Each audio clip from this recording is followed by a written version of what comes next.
Hello students, आप लोगों का फिर से स्वागत है डॉक्टर जोन बायोलॉजी क्लासेस में, विघ्ना पारी पटना, है ना।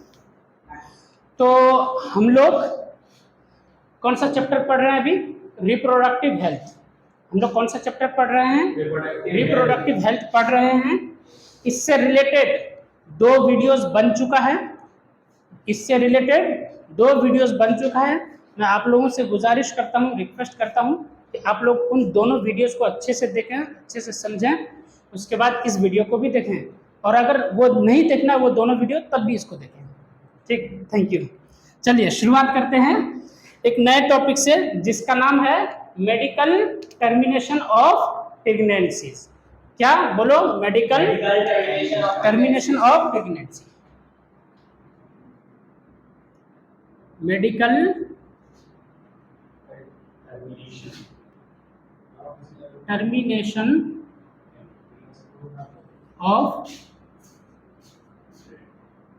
प्रेगनेंसी।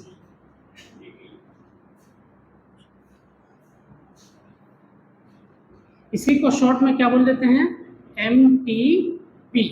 MTP।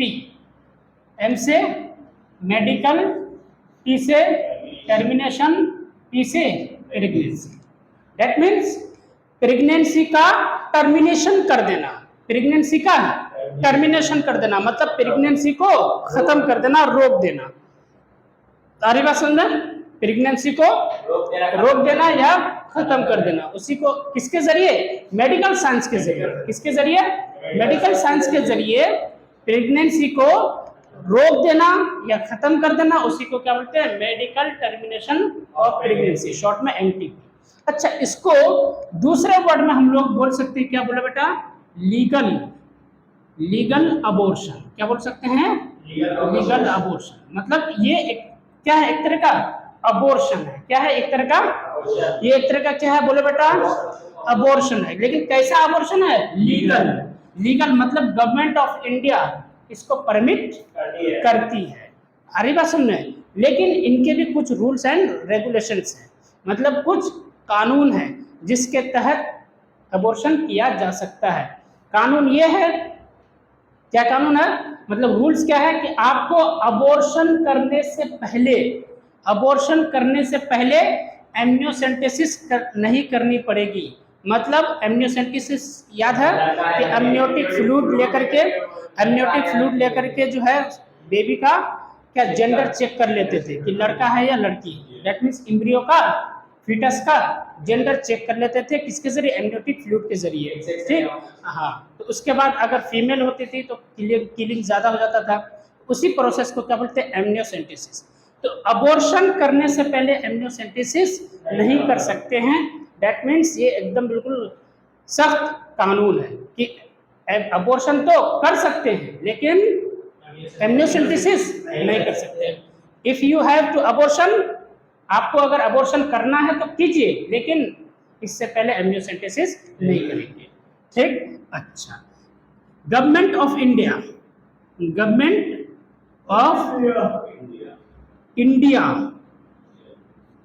लीगलाइज MTP इन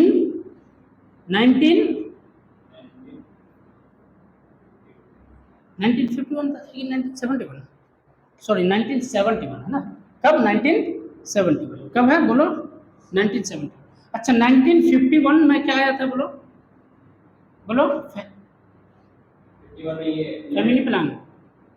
बोलो, फैमिली प्लान या फैमिली प्लानिंग, जिसके तहत क्या था? हम दो हमारे दो। तो हम दो हमारे दो फैमिली प्लानिंग जो दिया था कब? 1951 में। लेकिन MTP को मतलब अबॉर्शन को लीगलाइज कब किया? 1971 में। तो इस चैप्टर से अगर दो डेट याद रखना है तो ये दोनों डेट याद रखना है। क्या? 1951 और 1971, मतलब 1951 1971। ठीक, 1951 में फैमिली प्लानिंग, 1971 में लीगलाइज्ड MTP। कोई दिक्कत? चलो, यहां तक समझ में आया? अच्छा, MTP कब करना बेहतर होगा? अगर किसी फीमेल को किसी फीमेल को अगर अबॉर्शन कराना है, एमटीपी कराना है, लीगलाइज्ड अबॉर्शन कराना है, तो कब बेहतर रहेगा? सुनो, हम लोग जानते हैं कि गेस्टेशन पीरियड मतलब pregnancy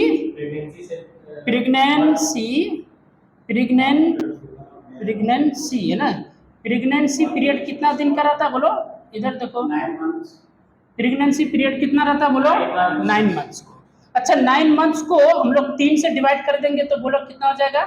3। That means 3 month plus 3 month plus 3 month. आ रही बात समझ में? 3 महीना का एक ग्रुप, 3 महीना का एक ग्रुप, 3 महीना का एक ग्रुप, मतलब इसमें भी कितना महीना है बोलो?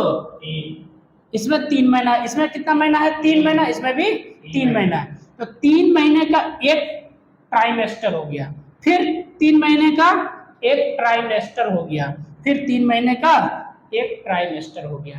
तो टोटल ट्राइमेस्टर मतलब 3 महीने का ग्रुप, 3 महीने का ग्रुप। आ रही बात समझ में? बोलो, 3 महीने का एक 3 महीने का ग्रुप को क्या बोल देते हैं बोलो? ट्राइमेस्टर। 3 महीने का ग्रुप को क्या बोल देते हैं? ट्राइमेस्टर। प्राइम मिनिस्टर नहीं है ना, ठीक है? ट्राइमेस्टर क्या बोलते हैं बोलो? यहाँ ट्राइमेस्टर है ना, क्या बोलते हैं? ट्राइमेस्टर। क्या बोलते हैं? ट्राइमेस्टर। ट्राई मतलब ही होता है 3, है ना? ट्राई मतलब क्या होता है? 3। तो 3 महीने का ग्रुप को क्या बोलेंगे? ट्राइमेस्टर। तो total gestation period that means pregnancy period में कितने ट्राइमेस्टर? 3 ट्राइमेस्टर। कितने trimester? 3 trimester. First trimester, second trimester, third trimester. समझ में आया? नहीं आया? बोलो बेटा, आया या नहीं आया? अच्छा, एक बात बताओ, इसमें कितना महीना है? 3। एक महीने में कितने वीक्स होते हैं? 4 वीक्स। कितना? अब बताओ कि इसमें कितना महीना, इसमें कितना वीक हो गया? 4 इंटू 3 मतलब 12 वीक्स। नहीं आया समझ में? आया समझ? अरे एक महीना में 4 वीक, तो 3 महीने में कितना वीक? 12 वीक। तो ऐसे भी बोल सकते हैं, देखो, एक ट्राइमेस्टर 3 महीने का ग्रुप, या एक ट्राइमेस्टर 12 सप्ताह का ग्रुप, 12 वीक्स का ग्रुप। तो फर्स्ट 12 वीक्स बोल दे तब भी फर्स्ट ट्राइमेस्टर समझना। बुक में अगर लिखा हुआ रहे फर्स्ट, बोलो फर्स्ट ट्राइमेस्टर, तो समझ लो कि शुरुआती 3 महीना या शुरुआती 12 वीक्स। ठीक, अरे बात समझे? अच्छा, फर्स्ट 2 ट्राइमेस्टर अगर बोला गया कि फर्स्ट 2 ट्राइमेस्टर मतलब टोटल 6 महीना, तो 6 चौक 24 सप्ताह। समझ में आया? नहीं आया समझ में? आ गया ना? कोई दिक्कत तो नहीं? तो ये जो फर्स्ट ट्राइमेस्टर है ना, फर्स्ट ट्राइमेस्टर मतलब प्रेगनेंसी, जिस दिन फर्टिलाइजेशन हुआ, फर्टिलाइजेशन के 3 महीने के अंदर में अगर अबॉर्शन करा लेते हैं तो वो बेहतर अबॉर्शन रहेगा। उसका रीजन ये है कि फीमेल के लिए बेहतर अबॉर्शन रहेगा। ठीक, और दूसरी बात है कि एक मतलब ये यूं समझो कि अब देखो 3 महीने का बच्चा है, उसमें जाहिर सी बात है कम ऑर्गन्स आया होगा, कम रूह आई होगी। लेकिन 6 महीने के बच्चा में ज्यादा ऑर्गन्स आ गया, ज्यादा रूह आ चुका है, ज्यादा पार्ट्स बन चुका है। लेकिन 9 महीना के बच्चा में लगभग हर चीज डेवलप। तो 9 महीना के बच्चे को मारना ज्यादा गुना, वैसे तो गुना तो सब तीनों में है, लेकिन 6 महीने का इससे कम, 3 महीने का बच्चे को मारना सबसे कम गुना होगा कंपेयर अगर किया जाए तो। ठीक, अरे बात समझिए? तो फर्स्ट ट्राइमेस्टर में अगर अबॉर्शन किया जाए तो मतलब उतना बड़ा गुनाह नहीं है। वैसे गुनाह तो है लेकिन उतना बड़ा गुनाह नहीं है, पहली बात। दूसरी बात कि फर्स्ट ट्राइमेस्टर में ही अगर हम लोग अबॉर्शन करा देते हैं तो जो मदर है, मदर के हेल्थ पर उतना इफेक्ट नहीं पड़ेगा। समझ में आ रही बात? नहीं आ गया सर? तो बताओ, तो ये समझ में आई है? Yes sir. कोई दिक्कत? No sir. तो ये बताओ, तो अबॉर्शन जो है कराना कब ठीक रहेगा? तो यहाँ एक सेंटेंस लिखा हुआ है, MTPs आर कंसिडर्ड रिलेटिवली एक लाइन लिखा हुआ है MTPs are considered safely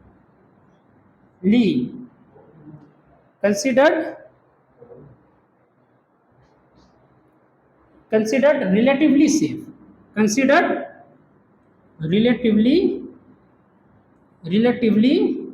safe in first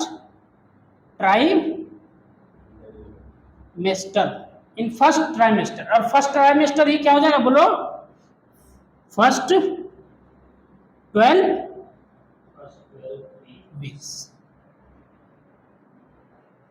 समझ में आया? नहीं आया? बोलो, कोई डाउट?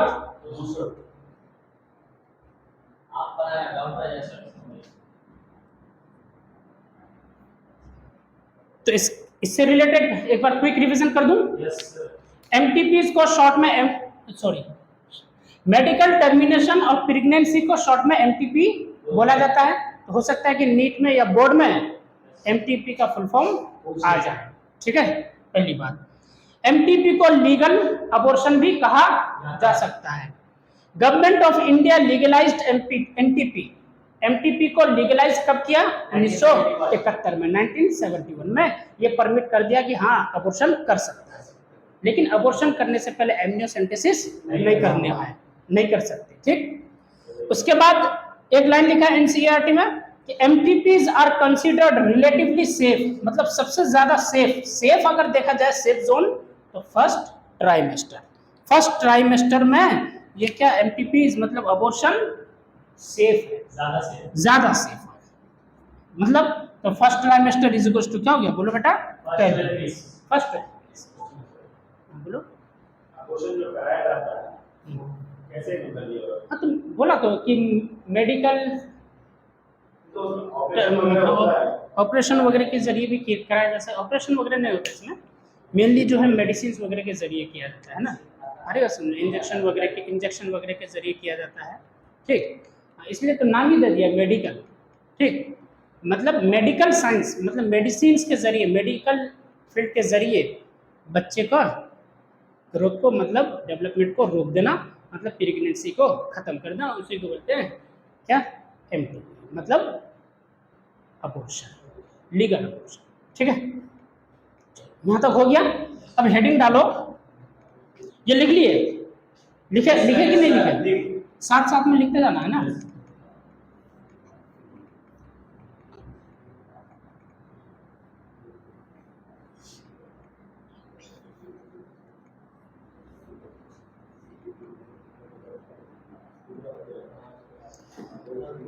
अब हेडिंग डालो, सेक्सुअली ट्रांसमिटेड डिजीजेस।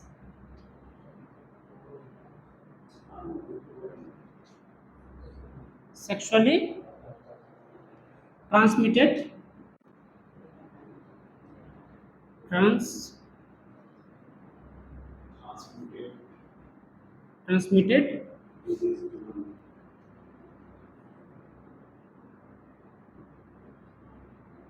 डिजीजेस। इसी को क्या बोलते हैं? STD। ये डिजीज हो गया प्लूरल में STDs। क्या बोल देते हैं? STD है ना। वो फोन लगाने वाला STD नहीं है ना। हाँ, जो पहले होता था ना STD है, अभी भी होता है ना STD। ठीक है, हाँ। तो सेक्सुअली ट्रांसमिटेड डिजीजेस, इस टॉपिक को पढ़ना इस बुक में बहुत, इस चैप्टर में बहुत इंपॉर्टेंट है। आ रही बात समझ में? और मेन रीजन इस चैप्टर को पढ़ने का यही टॉपिक है। आ रही बात समझ में? कि जो है हम लोग अपने हेल्थ को जो डिजीज ऐसे जो डिजीज है जो सेक्सुअल कॉन्टैक्ट के जरिए फैलता है, उन डिजीजेस से हम लोग अपने आप को कैसे सेफ रख सकते हैं। आ रही बात समझ में? तो इस टॉपिक में यही हम लोग पढ़ेंगे कि ऐसे कौन कौन से डिजीजेस हैं जो सेक्सुअल कांटेक्ट से फैलते हैं, एक दूसरे को फैलते हैं, सेक्सुअल कांटेक्ट के जरिए एक दूसरे को फैलते हैं। ऐसे कौन कौन से डिजीजेस हैं उनके बारे में पढ़ेंगे। और इनमें से कौन सा डिजीज क्यूरेबल है, मतलब ठीक हो सकता है, अगर शुरुआती दौर में ही ट्रीटमेंट कर लिया जाए तो, और इनमें से कौन से ऐसे डिजीजेस हैं जिनको ठीक नहीं किया जा सकता, that means they are not curable, ये हम लोग पढ़ेंगे। तो सबसे पहले इसका नाम लिख लेते हैं। नाम लिखते हैं क्या? गोनोरिया। सबसे पहला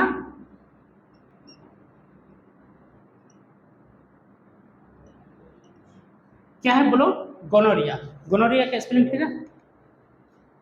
GONORHOE। ठीक है, गोनोरिया।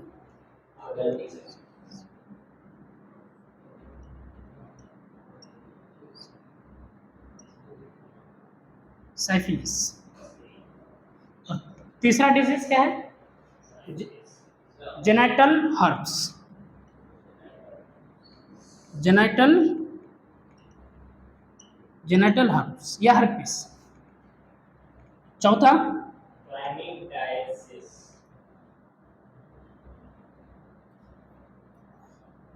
क्लेमाइडियासिस।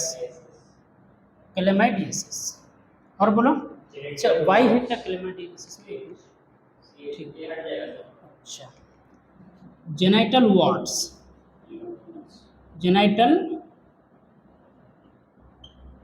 Genital wards. और हेपेटाइटिस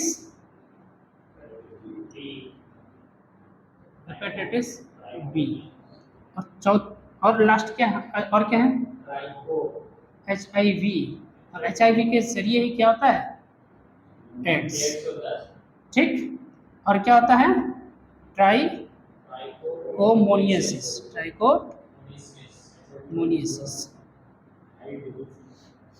ट्राइकोमोनियासिस। चलो, ये डिजीजेस सुनो। सबसे पहली बात कि नीट में, इधर देखो, नीट में क्वेश्चन क्या पूछता है? इसमें से, इन सभी में से तीन उठा लेगा यहाँ से, और एक कहीं और से उठा करके बोलेगा कि इनमें से, इन चारों में से कौन सा सेक्सुअली ट्रांसमिटेड डिजीज नहीं है। 3 यहाँ से दे देगा, एक कहीं और से दे देगा, या 3 कहीं और से दे देगा, एक यहाँ से दे देगा, तो ये क्वेश्चन लेगा कौन सा है तो आंसर। तो बस बात यह है कि इन सभी का नाम याद रखना है। मतलब gonorrhoea, syphilis, genital herpes, chlamydiasis, genital warts, hepatitis B, HIV and trichomoniasis. ठीक, ये डिजीज का नाम याद रखना है, और ये याद रखना है कि ये डिजीज कैसा डिजीज है बोलो? Sexually transmitted diseases. अरे बात समझ में नहीं आया सर? ठीक। अब बात करते हैं, इनके बारे में नहीं पढ़ना है, इन सब के बारे में नहीं पढ़ना है। ठीक, ओनली एड्स के बारे में पढ़ना है, जो बुक में इस चैप्टर में हाँ लिखा है सब, बस नाम सब याद रखना है। नाम याद रखना है सबका, ठीक है? अरे बात समझ में? और ये याद रखना है, सबका नाम याद रख करके ये भी याद रखना है कि ये सब सेक्सुअली ट्रांसमिटेड डिजीजेस है। ठीक है? अच्छा, तो एड्स के बारे में हम लोग पढ़ते हैं। तो एड्स जो है कैसा डिजीज है? एक वायरल डिजीज है। कैसा डिजीज है? वायरल। और वायरल एच किससे फैलता है? HIV वायरस से। किससे?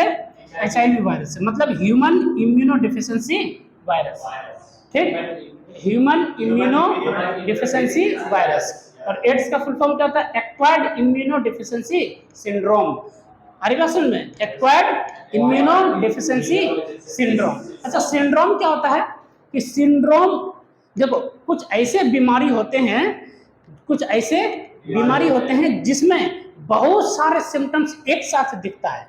बहुत सारे सिम्टम्स मतलब बुखार, नज़ला, खांसी, सर्दी, बुखार, सिर में दर्द, है ना, थकान, ये सब अलग अलग सिम्टम्स हुआ ना। माथा में, सिर में दर्द, ये एक अलग सिम्टम हुआ, बुखार एक अलग सिम्टम हुआ, नज़ला एक, हाँ, तो सब बहुत सारे सिम्टम्स आपस में ग्रुप होकर के एक ही साथ दिखेगा, बहुत सब दिखेगा। तो ग्रुप ऑफ सिम्टम्स को क्या बोल देते हैं? सिंड्रोम। क्या बोल देते हैं? तो एड्स जिसको भी होगा तो उसका बॉडी बहुत कमजोर हो जाएगा, उसका बॉडी बहुत कमजोर हो जाता है। ठीक है, ये तो खैर आगे वाला चैप्टर में पढ़ेंगे हम लोग, जब ह्यूमन हेल्थ एंड डिजीज वाला चैप्टर पढ़ेंगे उसमें पढ़ेंगे ना। तो एड्स जिनको भी होता है तो वो उसका उस इंसान का हेल्थ क्या हो जाता है बोलो, बहुत कमजोर हो जाता है। तो बहुत कमजोर अगर हो जाता है तो immune system, immune power weak हो जाता है, इम्यून सिस्टम वीक हो जाता है, जिसके वजह से मतलब बहुत सारे सिम्टम्स एक साथ दिखाई देता है, बहुत सारे सिम्टम्स एक साथ दिखाई देता है। और बहुत सारे सिम्टम्स का एक साथ दिखाई देने को ही क्या बोलते हैं, सिंड्रोम बोलते हैं। क्या बोलते हैं बोलो, सिंड्रोम बोलते हैं। क्या बोलते हैं, जहां पर भी सिंड्रोम समझ आ जाए समझ लेना कि group of symptoms, group of symptoms. तो एक ऐसा बीमारी जिसमें बहुत सारे सिम्टम्स एक साथ दिखता है, ठीक, वो तो इसलिए इसका फुल फॉर्म में एक्वायर्ड इम्यूनो डिफिशिएंसी सिंड्रोम। तो इम्यून नो, इम्यून का डिफिशिएंसी, इम्यून का डेफिशिएंसी, डेफिशिएंसी मतलब कम हो जाना। तो एक्वायर्ड इम्यूनो डेफिशिएंसी सिंड्रोम। तो एक्वायर्ड मतलब क्या होता है कि अपने लाइफ टाइम में कहीं से लिया गया, अपने लाइफ टाइम में कहीं से लिया गया। अब वो पैदा होते वक्त भी लिया जा सकता है या फिर बाद में भी लिया जा सकता है, जेनेटिक नहीं, जीन के द्वारा, ठीक है। पैदा होते वक्त क्या कैसे आएगा, पैदा होते वक्त कैसे आएगा, मान लो कि अगर जिस फीमेल को अगर एड्स है उसके ब्लड में वायरस है, ठीक है, तो वो वायरस क्या हो जाएगा, HIV का चला जाएगा, बोलो बेबी में चला जाएगा। वो जेनेटिक नहीं हुआ, जेनेटिक नहीं हुआ, अरे बात समझ में, इन्फेक्टेड फीमेल से तो सेक्सुअली, हाँ सेक्सुअली हुआ ना, सेक्सुअली हुआ ना, अरे बात समझ में। अब सेक्सुअली भी कैसे, कि मान लो कि किसी लड़का को एड्स है, सेक्सुअल कांटेक्ट किया, फीमेल को भी एड्स हो गया, अरे बात समझ में। हाँ, अब जो बच्चा होगा उसको भी एड्स होगा, क्यों, क्योंकि वो वायरस उसमें भी, बच्चे में भी चला गया। लेकिन जीन में ये बीमारी था ऐसा कुछ नहीं है।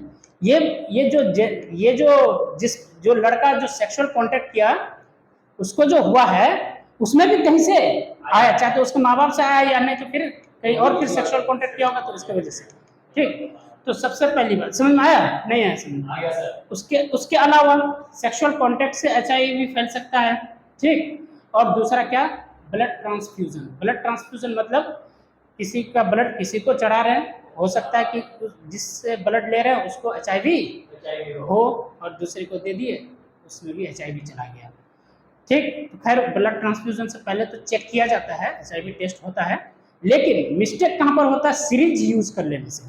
अक्सर क्या होता है गांव देहात में नीडल्स चेंज नहीं करता है, एक ही नीडल से इसको भी घोप दिया उसको भी घोप दिया, 5 को घोप दिया पैसा बचाने के लिए, है ना, अरे वसंत में।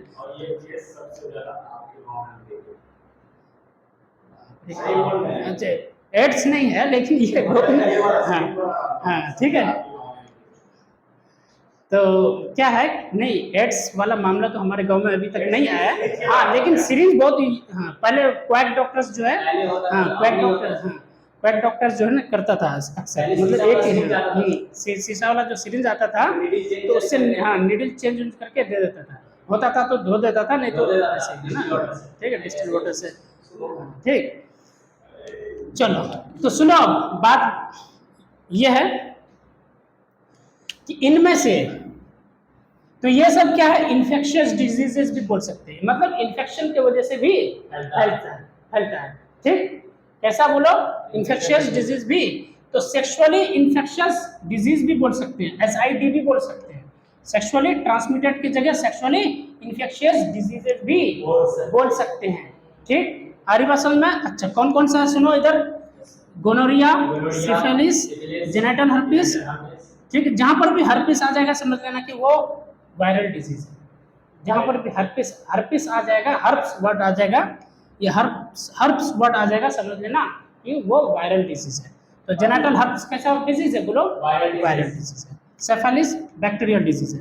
क्लैमिडियासिस जेनिटल वार्ड्स, ठीक है। हेपेटाइटिस बी ये वायरल डिजीज है, कैसा है बोलो, वायरल डिजीज है, ठीक है, ये भी वायरल, ठीक है। अरे बात समझ में। तो मेनली तुम लोग को ये सब का नाम याद रखना है कि कौन कौन सा सेक्सुअली ट्रांसमिटेड डिजीज है, उनमें से 3 ये याद रखना है कि हेपेटाइटिस बी, HIV और जेनिटल हर्प्स, इसलिए मैंने ये 3 पर ही फोकस किया। सुनो इधर देखो, इसमें से इधर देखो, हेपेटाइटिस बी HIV और जेनेटल हर्ब्स। इसमें क्या लिखोगे? एक्सेप्ट, क्या लिखोगे बोलो बेटा? Except H, hepatitis B, hepatitis B, उसके बाद बोलो genital herpes and HIV, all are curable,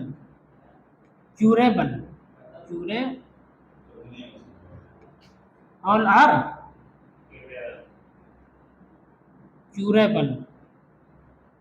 are curable मतलब ठीक होने वाला नहीं, डिजीजेस। अभी बताता हूँ, सुनो। मतलब except hepatitis B, genital herpes and HIV AIDS, ये तीनों को छोड़ करके बाकी सब ठीक होने वाले डिजीजेस हैं। गोनोरिया ठीक हो जाएगा, सिफिलिस ठीक हो जाएगा, क्लैमाइडियासिस ठीक हो जाएगा, जेनेटल वार्ड्स ठीक हो जाएगा, ट्राइकोमोनियासिस ठीक हो जाएगा अगर शुरुआती दौर में ही इलाज कर लिए तो। ये नहीं होगा ठीक। उसका रीजन ये है कि ये जब तक पता चलता है, समझ में आ रही बात? नहीं असल में हाँ, नहीं चल बसता नहीं है। जब तक पता चलता है, जब तक सिंड्रोम या जब तक सिम्टम्स आता है, तब तक बॉडी को बहुत कमजोर कर चुका होता है, जहां से बॉडी रिकवर करना बहुत मुश्किल होता है। भले ही थोड़ा लड़ झगड़ करके 10-15 साल जी ले, लेकिन डेथ तय है।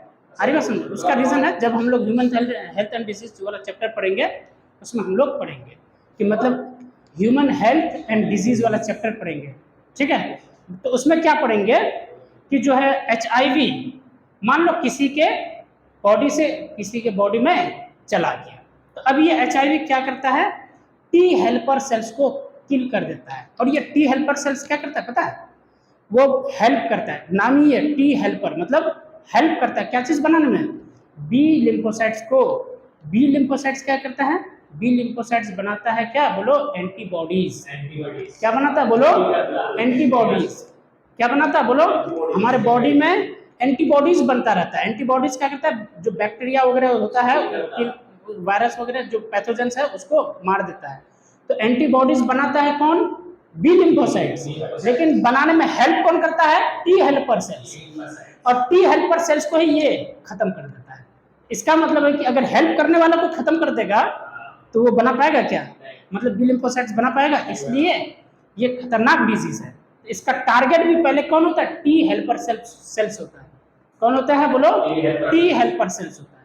टी हेल्पर सेल्स को पहले किल करेगा, अब बी लिम्फोसाइट्स बेचारा कमजोर हो जाएगा और बी लिम्फोसाइट्स एंटीबॉडीज नहीं बना पाएगा। उसके बाद ये तो फिर मौज मस्ती से पूरा बॉडी को खत्म कर देगा, फिर ये अपना राज चलाना शुरू कर देगा और धीरे धीरे समझ में आ रही बात?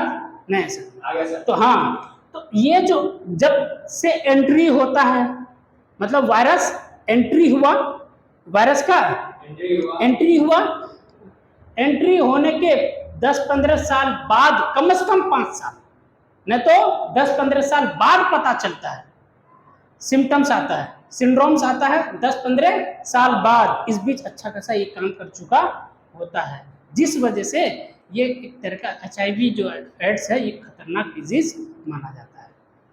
चेकअप होता है? हाँ, HIV चेकअप होता है। हाँ, इंसान चेकअप, जी हाँ। लेकिन कौन कराता है? जब ठीक ठाक रहता है ऐसा लगता है कि नॉर्मल है ना? अरे बात सुन, ऐसा लगता है कि नॉर्मल है, लेकिन अंदर ही अंदर किल कर रहा होता है। क्लियर है? क्या बोल रहे हो? हाँ, ब्लड टेस्ट में तो पता चल जाए। HIV टेस्ट आता है, HIV टेस्ट भी नहीं, ऐसा नहीं होता। ब्लड नहीं, वो सेल्स तक पहुंच चुका होता है ना, टी हेल्पर सेल्स तक तो पहुंच चुका है। फिर वो वायरस भी तो अपना नंबर बढ़ाता है, वायरस भी तो नंबर बढ़ाता है ना।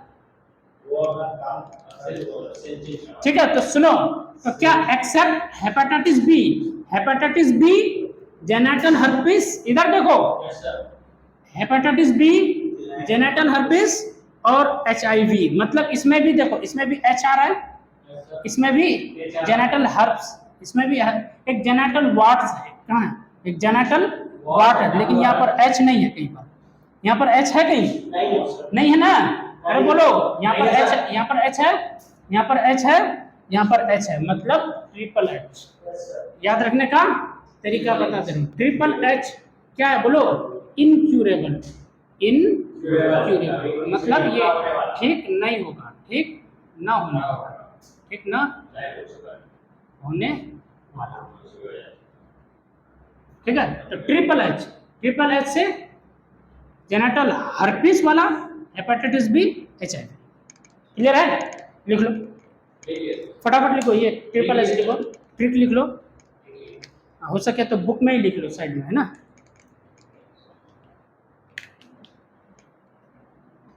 मिटा देता हूँ अभी इधर। अच्छा,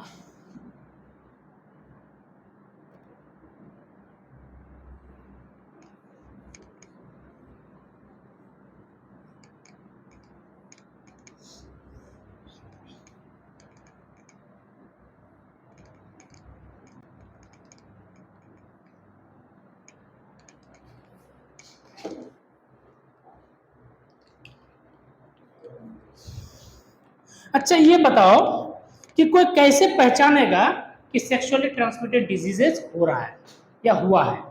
तो जो पेल्विक रीजन है, जो पेल्विक रीजन है, ये रीजन, इस रीजन को क्या बोलते हैं बोलो, इस रीजन को क्या बोलते हैं, पेल्विक रीजन। तो पेल्विक रीजन में हो सकता है कि इन्फ्लामेशन हो जाए, मतलब स्वेलिंग हो जाए, फूल जाए, अरे बस दर्द होना शुरू हो जाए, हो सकता है कि फीमेल में ब्लीडिंग वगैरह होना शुरू हो जाए, हो सकता है कि फूल करके सड़ जाए, सड़ने के बाद पस वगैरह निकलना शुरू हो जाए। तो इन्फेक्शियस डिजीजेस के ये पहचान है, ठीक। इन्फेक्शियस डिजीजेस से बचने के लिए, दैट मीन्स ये ट्रांसमिटेड को हमने ये क्या बोला था, सेक्सुअली इन्फेक्शियस भी बोला था हमने, क्या बोला था बोलो, इन्फेक्शियस, सेक्सुअली इन्फेक्शियस डिजीजेस भी बोल सकते हैं। तो इन्फेक्शन से होने वाला इन्फेक्शियस, इन्फेक्शन से कैसे रोका जा सकता है, एक तो हाइजीनिक रहे, मतलब साफ सुथरा रहे, और दूसरा है कि अनवांटेड सेक्सुअल कांटेक्ट ना करें, मतलब जिससे जिन मेल से, जिन फीमेल से जान पहचान नहीं है, उनसे सेक्सुअल कांटेक्ट ना करें। तो इससे हम लोग इस बीमारी से, इन बीमारियों से बच सकते हैं, बचे हुए रह सकते हैं। उसके बाद अगर पता चल भी जाए, थोड़ा बहुत अगर पता चल भी जाए कि नहीं इन्फेक्शियस डिजीजेस हो रहा है, तो फौरन डॉक्टर से सलाह मशवरा करनी चाहिए, कांटेक्ट करनी चाहिए, ठीक है। अरे बात समझ में नहीं आ समझ में? तो अर्ली सिम्टम्स क्या हो सकते हैं बोलो, इनके अर्ली सिम्टम्स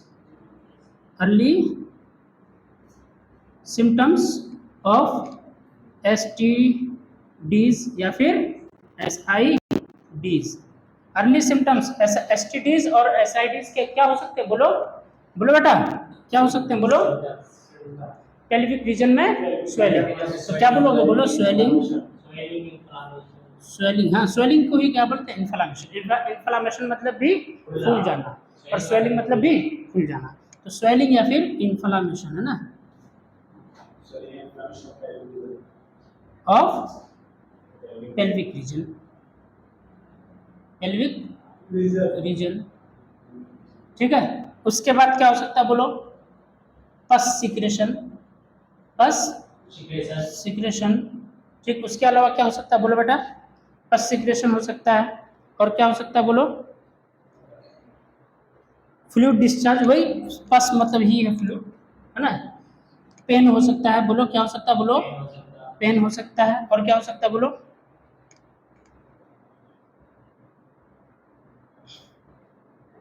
इचिंग, हाँ क्या हो सकता है बोलो, हाँ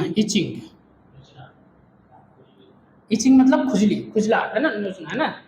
तो इचिंग, ठीक, इचिंग, पेन, पस सिक्रेशन, पस मतलब लिक्विड टाइप का, हाँ मतलब पेल्विक रीजन से लिक्विड टाइप का निकलता रहना, है ना। तो पस सिक्रेशन, फूल जाना, पेल्विक रीजन में फूल जाना, ठीक। तो ये सब सिम्टम्स है, ये सब पहचान है कि भाई सेक्सुअली ट्रांसमिटेड डिजीजेस होने जा रहा है या फिर हो चुका है, उसकी शुरुआत हो चुकी है। सेक्सुअली ट्रांसमिटेड डिजीजेस की या सेक्सुअली इन्फेक्शियस डिजीजेस की शुरुआत हो चुकी है।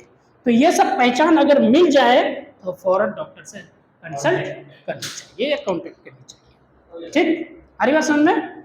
नहीं है समझ में? कोई दिक्कत? तो ये सब क्या हो गया बोलो, सिम्टम्स।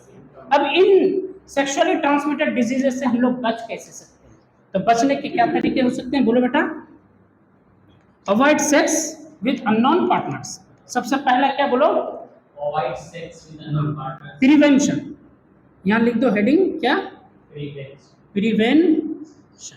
क्या बोलो? प्रिवेंशन। तो प्रिवेंशन में हम लोग क्या लिख सकते हैं बोलो बेटा?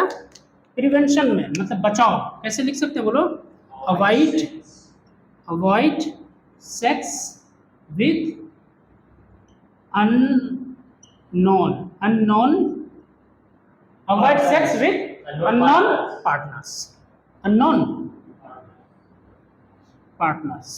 अननोन पार्टनर्स के साथ सेक्स को अवॉइड करना चाहिए। ठीक, उसके बाद क्या कर सकते हैं बोलो? कॉन्डम्स वगैरह का, दैट मीन्स बैरियर मेथड।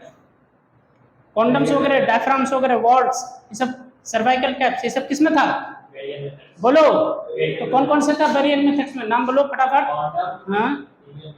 हाँ ठीक, सर्वाइकल कैप्स, वॉल्स, डायफ्राम्स, ये सब याद कौन रखेगा हमें? तो ये सब क्या है? Barrier methods. तो बैरियर मेथड्स का यूज करके भी हम इन बीमारियों से मतलब एसटीडी से बच सकते हैं। तो ऑलवेज यूज ऑफ बोलो बैरियर मेथड्स। अच्छा, बैरियर मेथड्स में कौन कौन से? बैरियर मेथड्स में कौन से आते हैं बोलो बेटा? बोलो कॉन्डम्स, सर्वाइकल कैप्स, और बोलो वॉल्स, डायफ्राम्स, पीटीसी। ठीक है, उसके बाद अर्ली डिटेक्शन अगर हो जाए तो हमें, अर्ली डिटेक्शन सिम्टम्स का पता चल जाए तो हमें डॉक्टर से कंसल्ट करना चाहिए। वी शुड, क्या बोलोगे बोलो? वी शुड कंसल्ट विद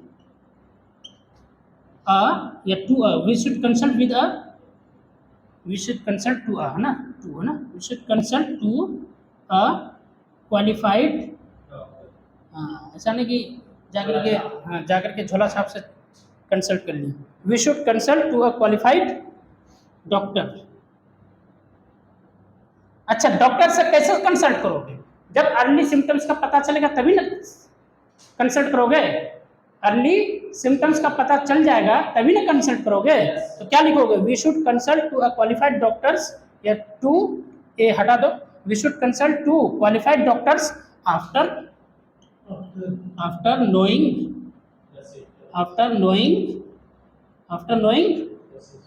बोलो अर्लियर सिम्टम्स।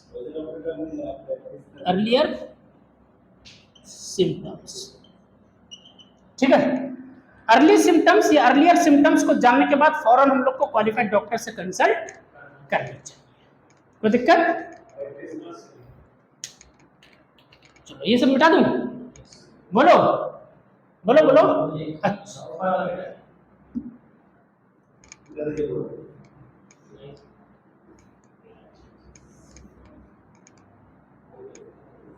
अच्छा, इसके वजह से सेक्सुअली ट्रांसमिटेड डिजीजेस की वजह से कुछ और भी घटनाएं हो सकती हैं। क्या कुछ और भी क्या हो सकता है? घटनाएं हो सकती है, बड़ी बड़ी घटनाएं हो सकती है ना। अच्छा, वो देखते हैं क्या हो सकता है। सुनो क्या हो सकता है। कितना मिनट का वीडियो बना देखो तो? 39। नहीं अभी चलेगा ना। सुनो, सेक्सुअली ट्रांसमिटेड डिजीजेस की वजह से मतलब, या फिर ये भी बोल सकते हैं सेक्सुअली इन्फेक्शियस डिजीजेस के वजह से कुछ और भी घटनाएं घट सकती है। उसमें सबसे बड़ा एग्जांपल क्या है? Ectopic pregnancy. और ये नीट में आ चुका है कि एक्टोपिक प्रेगनेंसी, सिर्फ वर्ड लिखा है एनसीईआरटी में, सिर्फ वर्ड लिखा है एक्टोपिक प्रेगनेंसी। और ये एक्टोपिक प्रेगनेंसी होता क्या है ये डिफाइन एनसीईआरटी नहीं किया, सिर्फ वर्ड लिख दिया ectopic pregnancy. Ectopic pregnancy, ectopic pregnancy मतलब प्रेगनेंसी से रिलेटेड। हाँ, तो प्रेगनेंसी हो लेकिन यूटेरस में ना हो, यूटेरस के अलावा कहीं और हो जाए, जैसे कि फैलोपियन ट्यूब में हो जाए, प्रेगनेंसी ठहर जाए, वहीं पे फर्टिलाइजेशन हो, फैलोपियन ट्यूब में ही फर्टिलाइजेशन हो और फैलोपियन ट्यूब में ही प्रेगनेंसी रुक जाए, वहीं पर भी इम्प्लांटेशन हो जाए, ऐसे प्रेगनेंसी को क्या बोलते हैं? Ectopic pregnancy. तो एक्टोपिक प्रेगनेंसी क्या होता है बोलो? Those pregnancies which are occur other than uterus. हाँ, जैसे प्लांट्स में भी था, है ना, आर्यवासन में फ्रूट्स था कि नहीं?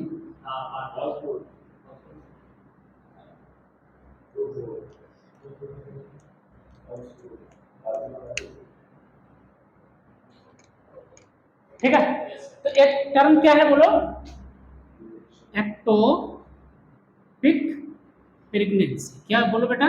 Ectopic pregnancy. तो ये क्या होता बोलो? क्या बोलोगे? बोलो द प्रेगनेंसी, हाँ, the pregnancy which is held या फिर अकर्ड, विच इज हेल्ड या फिर occurred in other parts of female reproductive system. ठीक, other parts of the female reproduction but not इन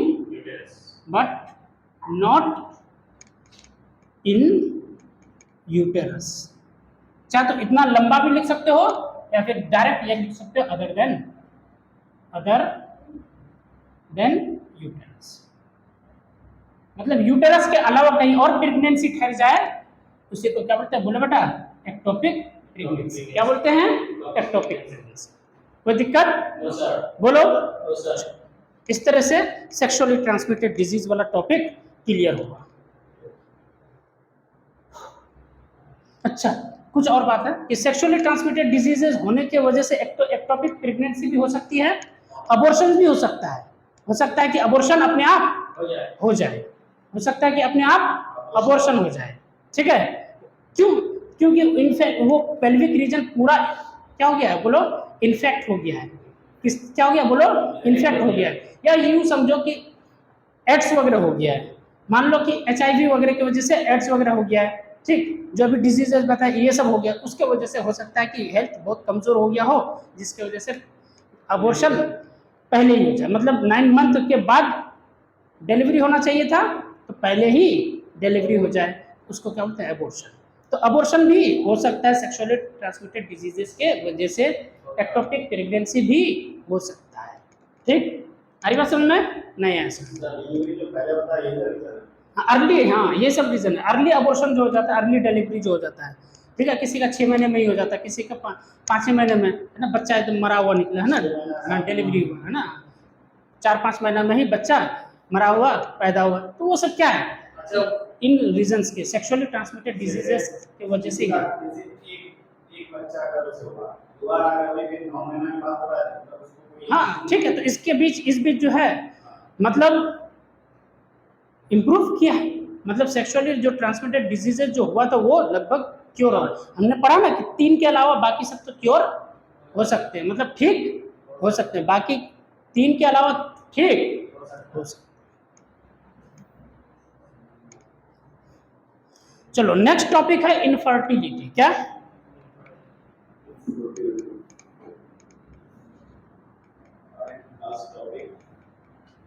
इस चैप्टर का लास्ट टॉपिक है, क्या बोलो बेटा? इनफर्टिलिटी। और इनफर्टिलिटी के के बिना ये चैप्टर तो आधा अधूरा है। के बिना तो ये चैप्टर आधा अधूरा, इनकम्प्लीट बोल दो, है ना। हरी बात समझ में, ठीक है।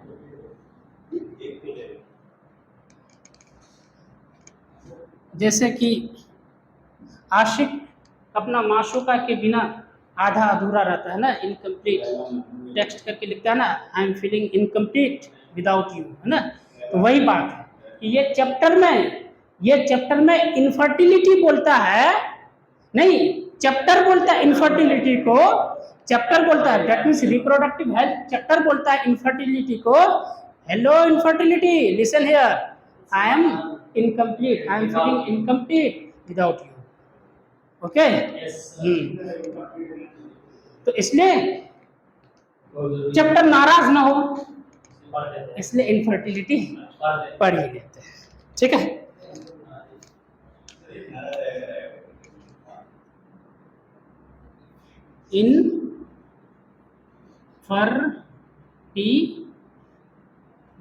इनफर्टिलिटी क्या बोलते हैं, बोलो बेटा, इनफर्टिलिटी, है ना।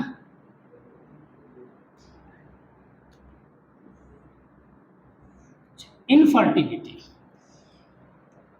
फर्टिलिटी का उल्टा इनफर्टिलिटी, मतलब फर्टिलाइजेशन का उल्टा इनफर्टिलाइजेशन, इनफर्टिलाइजेशन से लिया गया है इनफर्टिलिटी। मतलब ये समझो कि 3 साल तक, इनफर्टिलिटी का कॉन्सेप्ट क्या है कि 3 साल तक अगर बिना बैरियर्स के, बिना कॉन्ट्रासेप्टिव्स के, ठीक, चाहे वो प्रॉपर्टी हो, है ना, और हार्मोन रिलीजिंग हो, जो भी था, है ना, बैरियर मेथड्स हो, ठीक, lactational amenorrhoea, natural methods, lactational amenorrhoea, है ना, पीरियोडिक एब्स्टिनेंस, ये सब के बिना, एकदम बिल्कुल बिना, फ्रीली अगर सेक्सुअल कॉन्टैक्ट हो रहा है, बच्चे के लिए हो रहा है कि नहीं, बच्चा चाहिए, लेकिन तब भी 3 साल तक अगर बच्चा नहीं मिला, तब उस केस को क्या बोलेंगे, इनफर्टिलिटी। अरे बात समझ में, ऐसा नहीं कि मतलब शादी किए 6 महीना तक बच्चा ही नहीं हुआ, 1 साल तक बच्चा नहीं हुआ, अरे बाप रे, इनफर्टिलिटी केस है ना, दिए एकदम बिल्कुल बहू को बहुत सारी बात ताना, है ना। तो अक्सर हमारे समाज में बहू को इस चीज के लिए, दैट मीन्स बेटी को इस चीज के लिए, दैट मीन्स डॉटर को इस चीज के लिए ब्लेम किया जाता है, लेकिन ऐसा कुछ नहीं है, इसमें हम लोग समझेंगे, ठीक।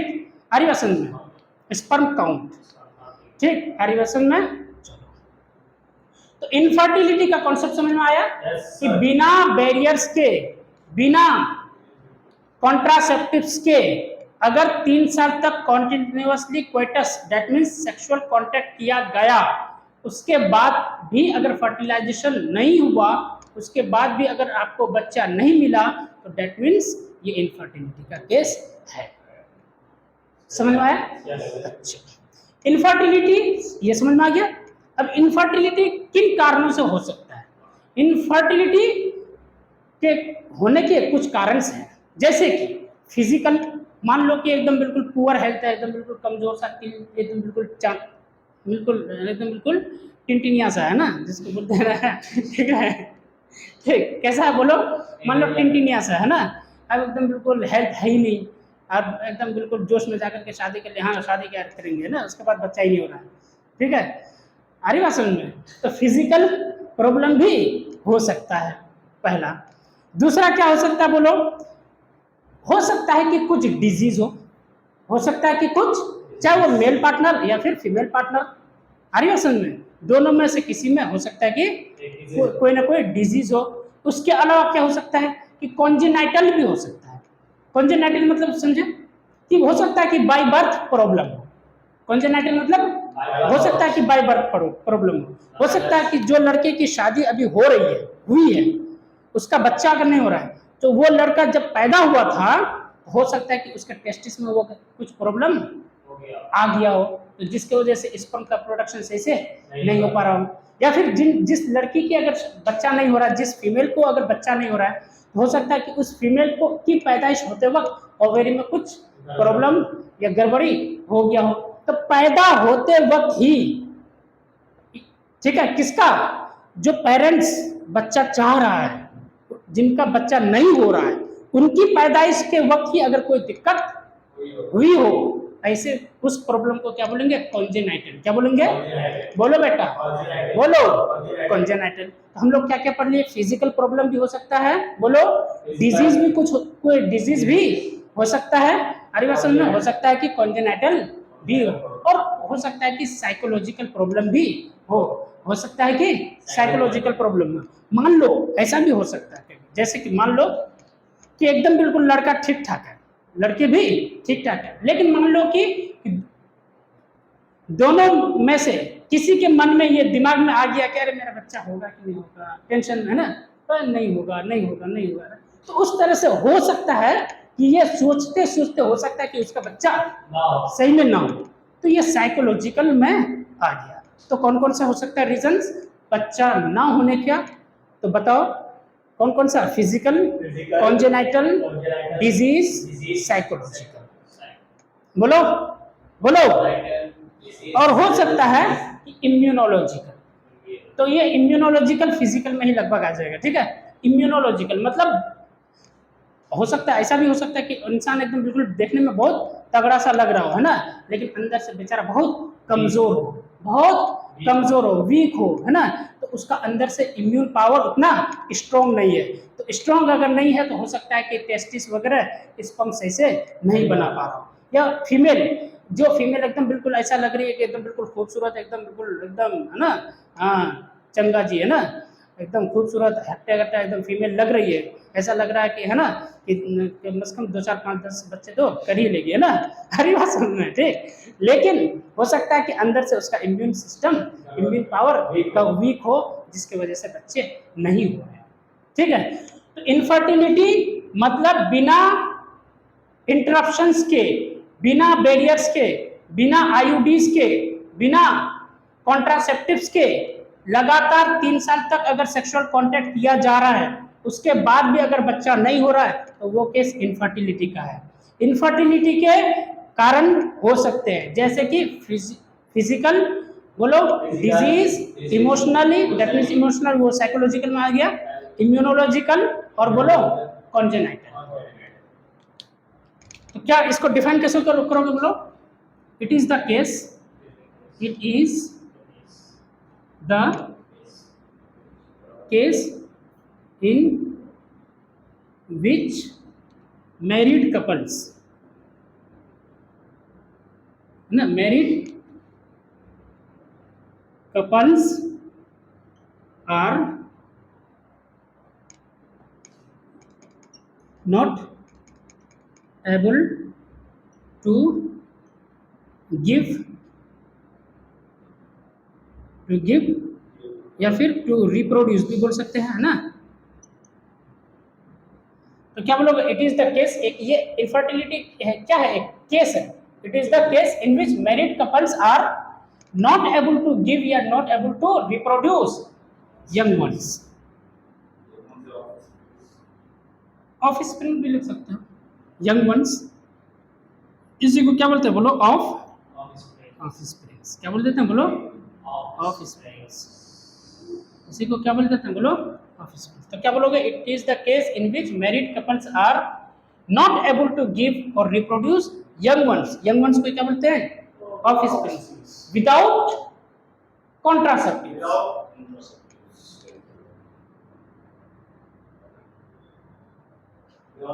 नहीं, after continuously 3 years, after continuously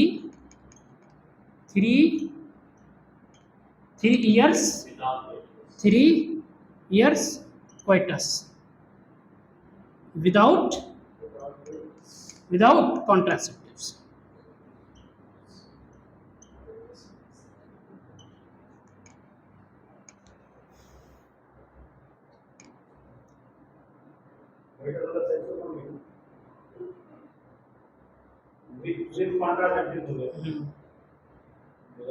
without contraceptive, without का, अच्छा विदाउट विद हो गया ये तो बहुत बड़ा खतरनाक मामला हो गया था। विदाउट कॉन्ट्रासेप्टिव, ठीक है, या फिर ऐसे भी लिख सकते हो, couples are not able to reproduce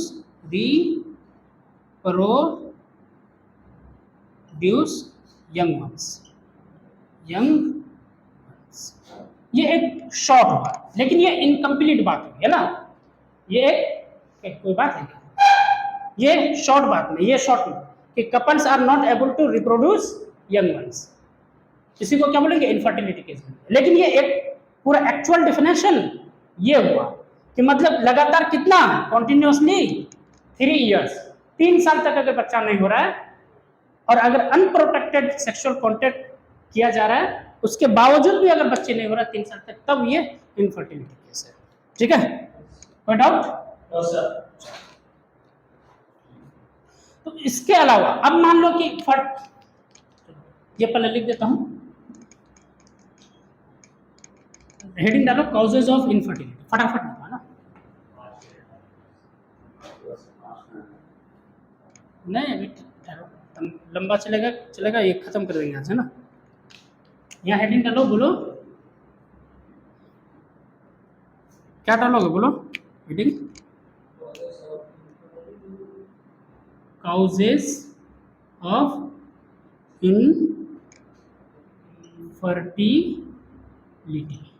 infertility के काउजेस क्या क्या हो सकते हैं?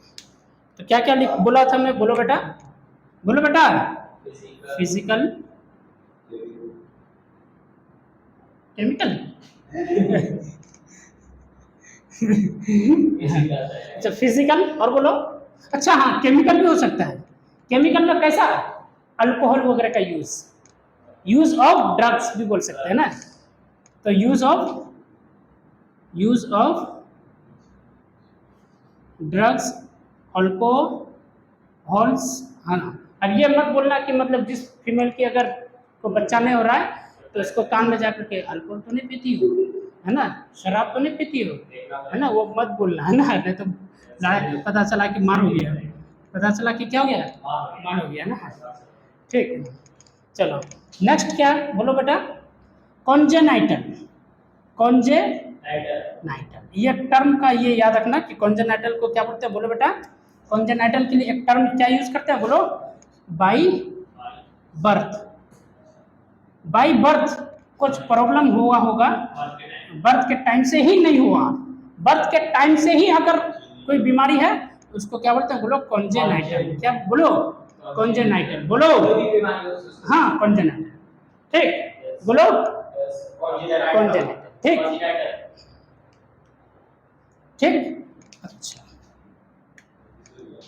उसके अलावा बोलो बेटा, इम्यूनोलॉजिकल, मतलब इम्यून पावर कम हो, इम्यून सिस्टम वीक हो, इम्यूनोलॉजिकल हो सकता है। और क्या हो सकता है, बोलो बेटा, साइकोलॉजिकल, क्या, साइकोलॉजिकल।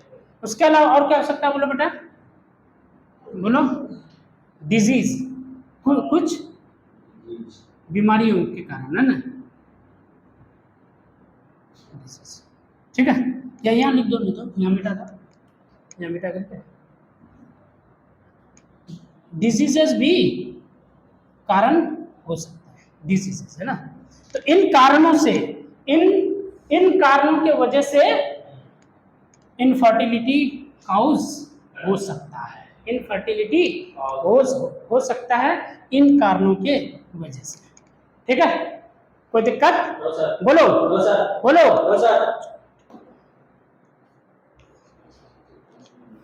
ठीक है। अब मान लो अब किसी कपल्स को बच्चा नहीं हो रहा है, दैट मींस इनफर्टाइल है, क्या बोलो, इनफर्टाइल। तो अब उसको अगर बच्चा चाहिए तो कुछ ना कुछ तो टेक्नोलॉजीज यूज करेगा, ठीक है, कुछ ना कुछ तो प्लान बताएगा, वो डॉक्टर के पास जाएगा, बताएगा कि ऐसी ऐसी बात है, 3 साल शादी हो गए लेकिन अब तक बच्चे नहीं हो रहे हैं, अब क्या किया जाएगा, तो डॉक्टर उसको तरीका बताएगा, क्या बताएगा, बोलो, तरीका बताएगा। असिस्ट करेगा। क्या बताएगा बोलो? असिस्ट करेगा। तरीका सब क्या करेगा? टेक्नोलॉजीज असिस्ट करेगा। टेक्नोलॉजीज क्या करेगा बोलो? असिस्ट करेगा। टेक्नोलॉजीज असिस्ट करेगा। तो क्या चीज का टेक्नोलॉजीज? बच्चा पैदा करने हाँ, तो रिप्रोडक्टिव के लिए, रिप्रोडक्शन के लिए, बच्चा पैदा करने के लिए। ठीक है, बच्चा पैदा करने के लिए नहीं, बच्चा पैदा करने का नहीं, बच्चा कैसे उसको मिल जाए उसके लिए असिस्ट करेगा टेक्नोलॉजीज। इसी को शॉर्ट में क्या बोल देते हैं? ART। क्या बोल देते हैं बोलो? ART मतलब असिस्टेड रिप्रोडक्टिव टेक्नोलॉजीज। बोलो, असिस्टेड। Reproductive technologies. तो अब क्या लिखोगे बोलो heading? To gain of springs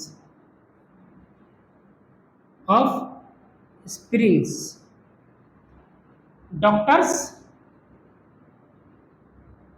या फिर लिखो ऐसे, टू गेन या फिर टू प्रोवाइड, देखो टू प्रोवाइड क्या क्या प्रोवाइड करने के लिए बोलो? Of springs,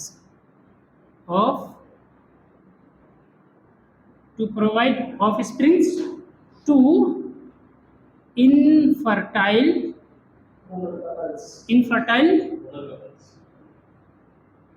couples, to provide offsprings to infertile couples. There are some technologies which are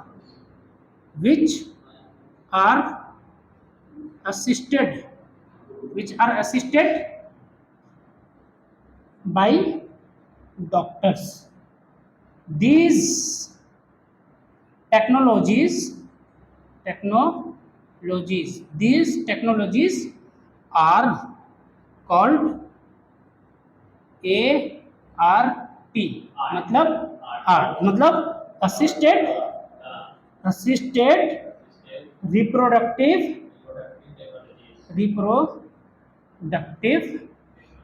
technologies. इन्हीं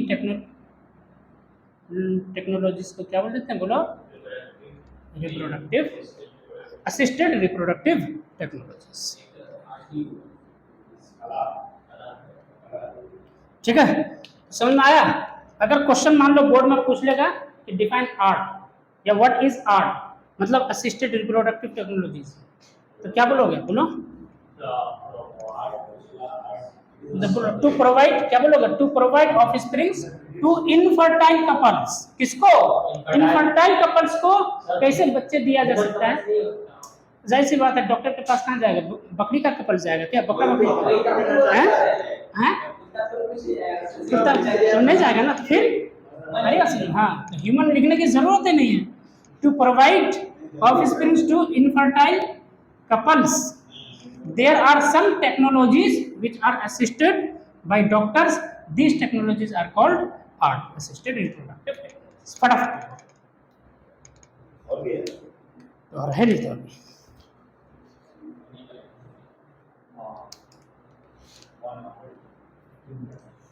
1 hour 15 मिनट तो नहीं हुआ है।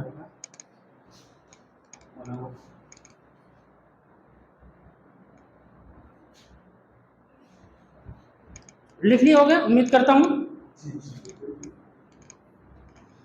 अब बात करते हैं इन आर्ट में मतलब असिस्टेड रिप्रोडक्टिव टेक्नोलॉजीज में क्या क्या आते हैं।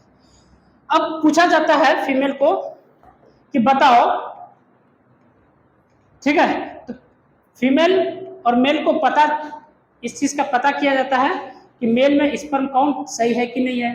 फीमेल का जो फैलोपियन ट्यूब में फर्टिलाइजेशन हो रहा था, तो फर्टिलाइजेशन फैलोपियन ट्यूब में अगर हो रहा है तो वो फैलोपियन ट्यूब सही से काम कर रहा है कि नहीं कर रहा है, मतलब फर्टिलाइजेशन के लायक है या नहीं है। उस कंडीशन में देखता है कि नहीं, दोनों में अगर दिक्कत है, फर्टिलाइजेशन अंदर, मान लो कि फीमेल में मान लो स्पर्म काउंट ठीक है, ठीक स्पर्म काउंट ठीक है, लेकिन मान लो कि फर्टिलाइजेशन नहीं हो रहा है, तो दिक्कत किस में है बताओ? वेरी गुड, दिक्कत किस में फीमेल है? में। फीमेल में। उस कंडीशन में क्या किया जाता है कि फीमेल से ओवम निकाल लिया जाता है और मेल से स्पर्म निकाल लिया जाता है। ठीक है, मेल से स्पर्म बाय इजैकुलेशन निकलवा लिया जाता है और फीमेल से बाय सिरिंज वगैरह से इस सब से ओवम निकाल लिया जाता है। जो इन्वायरमेंट फर्टिलाइजेशन के अंदर के लिए फैलोपियन ट्यूब में चाहिए होता है, वही इन्वायरमेंट बाहर दे करके फर्टिलाइजेशन लैब में करा दिया जाता है। नहीं है समझ में आया? Yes, sir. फर्टिलाइजेशन करने होने के लिए फैलोपियन ट्यूब में तो एक इन्वायरमेंट चाहिए ना, Yes, sir. तो same to same environment provide किया जाता है लैब लैब में। में। ठीक, फर्टिलाइजेशन करा दिया गया। बाहर फर्टिलाइजेशन क्योंकि हो रहा है, फर्टिलाइजेशन कहां पर हो रहा है बोलो? बाहर लैब में। क्योंकि बाहर फर्टिलाइजेशन हो रहा है इसलिए इसको क्या बोलते हैं बोलो? In vitro fertilization. क्या बोलते हैं बोलो? तो आर्ट में क्या आ जाता बोलो बेटा? आर्ट में क्या आ जाता बोलो? सबसे पहला क्या आएगा बोलो? In vitro fertilization. In vitro fertilization क्या आएगा बोलो बेटा? इन विट्रो फर्टिलाइजेशन क्या आएगा बोलो? अच्छा, इन विट्रो को फर्टिलाइजेशन को कोई क्या बोलते हैं बोलो? Test tube baby. Test tube baby क्यों बोलते हैं? क्योंकि टेस्ट ट्यूब तुमको कहाँ पर मिलेगा? लैब में। जो टेस्ट करने के लिए ट्यूब्स होते हैं है ना, उसको क्या बोलते हैं? शीशा का जो होते हैं छोटे छोटे है ना, उसको क्या बोलते हैं? Test tube. तो टेस्ट ट्यूब में फर्टिलाइजेशन करा रहे हो इसलिए उसको बेबी को क्या बोल दिया? Test tube baby. ठीक है, तो ऐसा फर्टिलाइजेशन जो लैब में हो, मतलब फीमेल रिप्रोडक्टिव सिस्टम के बाहर हो, ठीक, लेकिन इन्वायरमेंट सेम टू सेम दे करके फर्टिलाइजेशन अगर बाहर किया जा रहा है, क्योंकि बाहर फर्टिलाइजेशन हो रहा है इसलिए इसको क्या बोलते हैं? इन विट्रो फर्टिलाइजेशन। विट्रो मतलब बाहर, इन विट्रो फर्टिलाइजेशन। ठीक, आ रही बात समझ में? इसके अंदर जो आएगा हम लोग दो पढ़ेंगे। इसके अंदर क्या पढ़ेंगे बोलो बेटा? दो टॉपिक्स पढ़ेंगे। क्या पढ़ेंगे बोलो? फर्टिलाइजेशन हो रहा है। फर्टिलाइजेशन कहाँ हो रहा है बोलो? लैब में। बाहर। तो फर्टिलाइजेशन के बाद क्या बनेगा? वेरी गुड, क्या बनेगा? जाइगोट। अब जाइगोट का ट्रांसफर कर देंगे कहाँ बोलो? यूटेरस में भी कर सकते हैं या फिर फैलोपियन ट्यूब में भी कर सकते हैं। कहाँ कर सकते हैं बोलो? फैलोपियन ट्यूब में या फिर यूटेरस में। ठीक, कहाँ कर सुन, पहले फैलोपियन ट्यूब में करेंगे। देखो मान लो, देखो यहाँ पर ये क्या है बोलो? ओवरी है। ये क्या है बोलो? फैलोपियन ट्यूब है। फर्टिलाइजेशन कहाँ पर हो रहा था? एम्प्यूला में। एम्प्यूला और स्टमस के बीच में, मतलब मेनली एम्प्यूला। कहाँ पर? एम्प्यूला। लेकिन फैलोपियन ट्यूब क्या यहीं पर खत्म हो जाता है? नहीं, यहाँ इधर भी है ना। यहाँ पर फर्टिलाइजेशन जहाँ पर हो रहा था वहाँ इन्वायरमेंट अगर ठीक नहीं है तो फर्टिलाइजेशन बाहर करवा दिए। फर्टिलाइजेशन कराने के बाद जाइगोट को यहाँ इस फैलोपियन ट्यूब के इधर वाले पार्ट में डाल दिया और उसके बाद धीरे धीरे क्लीवेज होगा। क्लीवेज होने के बाद यूटेरस में आकर के रुक जाएगा। नहीं ऐसे कोई डाउट? हाँ, लेकिन एक बात सुनो, अगर फैलोपियन ट्यूब में ट्रांसफर करते हैं क्या चीज को? जाइगोट। कौन सा जाइगोट को? जो फर्टिलाइज बाहर हुआ था, जिसका फर्टिलाइजेशन बाहर हुआ था, जो बाहर बना था, उस जाइगोट को कहां पर ट्रांसफर कर रहे हैं? फैलोपियन ट्यूब में। तो फैलोपियन ट्यूब में अगर करेंगे तो कितना सेल स्टेज तक करेंगे बोलो? 8 सेल स्टेज। याद करो कि जाइगोट हम लोग 8 सेल 16 सेल और 8 सेल टू 16 सेल को क्या बोलते हैं? मोरूला बोलते हैं। क्या बोलते हैं बोलो? मोरूला। लेकिन जब तक 8 सेल स्टेज रहेगा तभी तक हम लोग फैलोपियन ट्यूब में ट्रांसफर करेंगे। 8 सेल स्टेज के बाद बढ़ गया अगर, मतलब 16 सेल 32 सेल, इतना सेल वाला स्टेज अगर आ गया, अब यूटेरस में ट्रांसफर करेंगे। बस यही फर्क है। नहीं ऐसा बोलो बोलो बोलो यस सर। बोलो। तो इन विट्रो फर्टिलाइजेशन कितने तरह के होंगे बोलो बेटा? 2 टाइप्स। कितने होंगे बोलो? 2 टाइप्स। इसमें कौन कौन से होंगे बोलो? ट्रांसफर कहां पर कर रहे हैं? फैलोपियन ट्यूब में। तो क्या बोलेंगे बोलो? Intra Fallopian tube transfer. बोलो intra Fallopian tube transfer, IFT। क्या बोलेंगे बोलो? अच्छा, क्या चीज का ट्रांसफर कर रहे हैं? जाइगोट जाइगोट का, तो यहाँ जेड लगा दो। सेड है तो मतलब जाइगोट हाँ क्या बोलो, जाइगोट, जाइगोट को कहाँ कर रहे हैं बोलो, फैलोपियन ट्यूब में, इंट्रा फैलोपियन ट्रांसफर ट्यूब, इन zygote intra Fallopian tube transfer, transfer gift. ठीक है, क्या क्या लिखोगे इसका फुल फॉर्म बोलो, zygote intra Fallopian tube transfer. ठीक, इसमें क्या लिखोगे, इसका डेफिनेशन क्या बोलोगे, इसको कैसे बोलोगे कि the zygote which is form outside the female body is transferred into the fallopian tube up to, very good, या अप टू, अच्छा सेल्स को क्या बोले थे, हाँ हाँ हाँ क्या बोले थे, वेरी गुड बोलो, ब्लास्टोमियर्स, मर्स नहीं, हाँ याद है ना, वेरी गुड, ब्लास्टोमियर्स। तो हम लोग अप टू 8 सेल स्टेज बोल सकते हैं या अप टू 8 ब्लास्टोमियर्स, तो बुक में अप टू 8 ब्लास्टोमियर्स लिखा है। ठीक है, तो क्या बोलोगे बोलो, क्या लिखोगे बोलो, the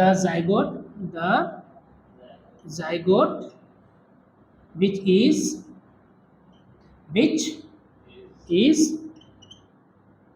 formed outside the female body, outside the female body is transferred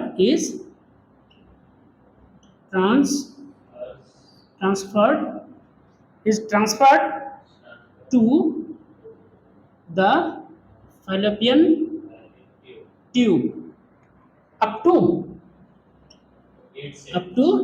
8 blastomeres, फिर ब्लास्टोमर्स बोलते हैं, ब्लास्टोमियर्स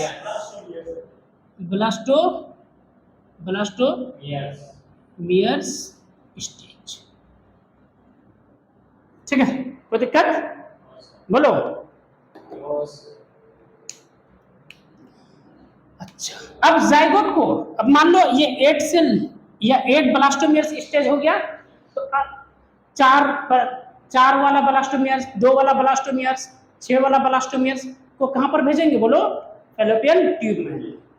8 वाला तक कहां पर भेजेंगे, फैलोपियन ट्यूब में, लेकिन 8 से अगर ज्यादा हो गया ब्लास्टोमियर्स तो अब कहां भेजेंगे बोलो, यूटेरस। तो दूसरा क्या होगा बोलो बेटा, एक तो जिफ्ट हो गया, दूसरा क्या होगा बोलो, इंट्रा यूटेराइन ट्रांसफर। क्या बोलेंगे बोलो, intra uterine transfer, IUT।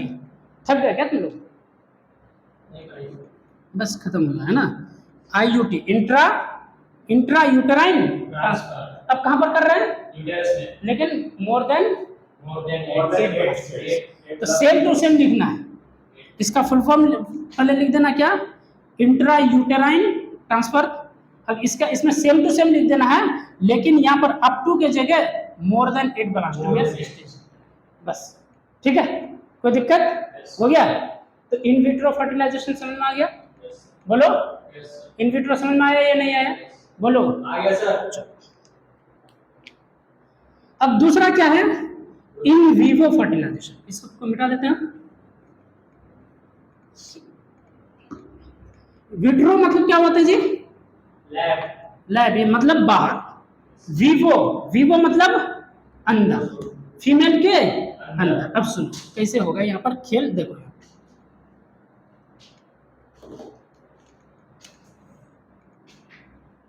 In vivo, क्या पढ़ेंगे बोलो, इन विवो फर्टिलाइजेशन। क्या पढ़ेंगे बोलो, in vivo fertilization. In vivo fertilization में क्या होगा, देखो सुनो, इधर देखो ध्यान से सुनो। इन विट्रो फर्टिलाइजेशन में फर्टिलाइजेशन बाहर हुआ था, ठीक, दैट मीन्स स्पर्म वगैरह, ओवम वगैरह ठीक ठाक था, लेकिन फर्टिलाइजेशन जहां फैलोपियन ट्यूब में होता था, फैलोपियन ट्यूब में कोई दिक्कत था, इसलिए जिसकी वजह से फर्टिलाइजेशन नहीं हो रहा था। अब फर्टिलाइजेशन हम लोग कहाँ कराएंगे? फीमेल बॉडी के अंदर। अंदर ही कराएंगे, लेकिन उसी फीमेल बॉडी के अंदर नहीं कराएंगे, दूसरे दूसरे के फीमेल बॉडी में फैलोपियन करा सही देंगे, होगा। जिसका फैलोपियन ट्यूब सही होगा। सही होगा, लेकिन वो लेडी बच्चा पैदा नहीं कर सकती है, क्योंकि हो सकता है कि उसका ओवम वगैरह नहीं प्रोड्यूस। मान लो इधर देखो, एक फीमेल है ना, एक क्या है बोलो, फीमेल है, और ये दूसरी फीमेल है, ठीक है। हरिवासन में, हरिवासन में अब इसका हस्बैंड, ये फीमेल का हस्बैंड ये है, कमीना है ना, ठीक है, ठीक ठीक। ये फीमेल है, फीमेल को कैसे दिखाते हैं? प्लस साइन से, और मेल को कैसे दिखाते हैं? एरो से, ठीक है, ऐसे भी दिखा सकते हैं, ठीक। ये फीमेल है, ये मेल है, इसका स्पर्म और इसका ओवम ले लिया गया, दोनों को ले लिया गया और ट्रांसफर कर दिया गया इस फीमेल के फैलोपियन ट्यूब में। लेकिन इस फीमेल के बारे में पहले हिस्ट्री सुन लो। ये फीमेल का फैलोपियन ट्यूब ठीक है, मतलब कंसीव कर सकती है, मतलब फर्टिलाइजेशन कर सकती है, लेकिन इस फीमेल में भी पहले से दिक्कत ये है कि ये ओवम नहीं बना सकती है, तो ये फीमेल तैयार हो जाएगी। उसका रीजन है, ये लालच देगा कि एक काम करते हैं, तुमको भी बच्चा चाहिए, ठीक है, हम लोग 2 बार तुमको दे देंगे, एक बच्चा मुझे दे देना, एक बच्चा तुम रख देना, लेकिन तुम्हें क्या करना है कि हम लोग जो भेजेंगे स्पर्म और ओवम, तुमको अपने इस फैलोपियन ट्यूब में फर्टिलाइज करवाना है, और वहीं पर तुम्हारे यूटेरस में ही जाकर के डेवलपमेंट होगा। जब डिलीवरी हो जाएगा, दूध तुम ही पिला देना, है ना, उसके बाद फिर मुझे दे देना, है ना। अरे बात समझ में, ठीक। तो ये खुश भी है, ये खुश भी है, क्यों? क्योंकि बच्चा तो एक्चुअली में इसी का है, ठीक। और ये भी खुश है कि भाई हम तो बच्चा पैदा कर ही नहीं सकते थे, लेकिन फ्री फंड में अगर मिल जाता है, फ्री फंड में तो कर नहीं, है ना, इसको भी बेचारा को 9 मंथ, है ना, 18 महीना एक्चुअली में से देखा जाए तो 9 दूनी 18, तो इसको भी मेहनत करनी पड़ती है, तो इसको भी बच्चा और संतान मिल गया। तो हम लोग ये सब सारा काम क्यों करते हैं? एक्चुअली में हम लोग को क्या चाहिए? बेबी चाहिए, पॉपुलेशन चाहिए। हाँ, तो बुक तो लिखा है ना एनसीईआरटी, अगर ये सब मेथड भी क्या है, एक्सपेंसिव भी है, सारे लोग नहीं कर सकते हैं, तो क्योंकि इस संसार में, इस इंडिया में, हमारे देश में ही इतने सारे लोग ऑर्फन हैं, मतलब जिनके माँ बाप नहीं है। ऑर्फन का मतलब यतीम, जिसका माँ बाप नहीं है, उन बच्चे को अडॉप्ट कर लो। या फिर एक वर्ड और लिखा है एनसीईआरटी में, थोड़ा वर्ड रिकॉल नहीं कर पा रहा हूँ मैं, 1 मिनट के लिए रुक जाए। डेस्टिट्यूट चिल्ड्रेन, एक वर्ड लिखा है डेस्टिट्यूट चिल्ड्रेन। क्या लिखा है बोलो? Destitute children. डेस्टिट्यूट चिल्ड्रन मतलब ऐसे चिल्ड्रन जिनको खाना पीना सही से नहीं मिल रहा है। आ रही बात समझ में? माँ बाप तो है, लेकिन उनका पालन पोषण सही से नहीं हो पा रहा है, उन बच्चों को अडॉप्ट कर लो। तो खैर ये तो लास्ट में था, तुम लोग बीच में इंटरप्ट कर दिया ना, तो ये इन विवो फर्टिलाइजेशन समझ में आया? इन विवो फर्टिलाइजेशन में क्या होगा? फर्टिलाइजेशन बाहर नहीं, फीमेल में, लेकिन दूसरे फीमेल के ये फैलोपियन ट्यूब में होगा, ठीक है। तो डोनर का स्पर्म और ओवम कलेक्ट कर लिया गया, इस फीमेल के फैलोपियन ट्यूब में ट्रांसफर कर दिया गया, वहाँ फर्टिलाइजेशन हो जाएगा। फर्टिलाइजेशन के बाद क्लीवेज होगा। क्या होगा बोलो? क्लीवेज होकर के कहाँ आ जाएगा बोलो? यूटेरस में। यूटेरस में आकर के इम्प्लांट हो जाएगा, 9 मंथ तक डेवलपमेंट, उसके बाद डिलीवरी हो जाएगा। उसके बाद बोले तुम ही दूध पिला दो जब तक, है ना, जब थोड़ा बड़ा उड़ा कर दो, उसके बाद बच्चा को लेकर के घर आ जाएगा, ठीक है। तो ये है क्या? In vivo fertilization. तो इन विवो फर्टिलाइजेशन में क्या होगा बोलो? तो गैमीट्स हमने बोल दिया, तो मेल गैमीट भी फीमेल गैमीट। तो gametes of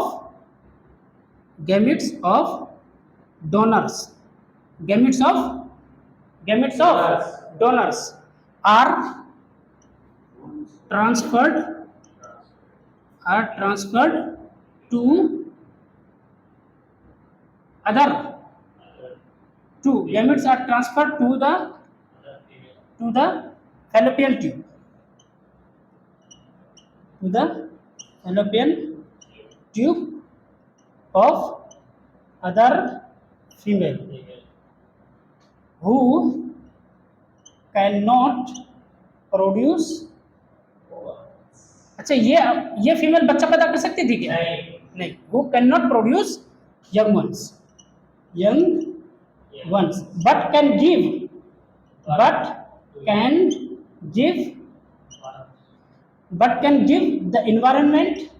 the environment for fertilization, fertilization के लिए environment तो provide कर सकती है ना.